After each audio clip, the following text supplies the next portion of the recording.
தங்கம் hi friends. Hi. சரி இன்னைக்கு ஒரு கடி ஜோக் ஓகேவா? கேவலமா ஒரு மைதானத்துல வந்து ஒரு போட்டி வச்சாங்களாமா, சப்பாத்திக்கும் நானுக்கும். ஓகேவா? ரெண்டும் ஓடிச்சாமா. ஓகேவா? ஆனா ஃபர்ஸ்டா வந்தது நான் தானாமா. ஆனா சப்பாத்திக்கு பிரைஸ் கொடுத்துட்டாங்களாமா. ஏன்? ஃபர்ஸ்ட் நான் வந்துச்சு, ஆனா சப்பாத்திக்கு தான் கொடுத்துச்சு. என்ன உங்க ஃப்ரெண்ட் வேற வந்துட்டான்.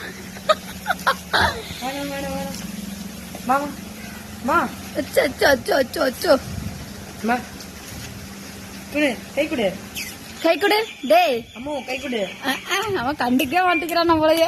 கை கொடுறா. எனக்கு அப்பதான் சொல்லியும். சரி சொல்லுங்க. தெரியலையா? தெரியா. என்ன? அந்த சப்பாத்தி நான் தான் ஜெயிச்சதுன்னு சொல்லிச்சா, நல்லா கொடுத்துட்டாங்களா? ஐயோ கடவுளே.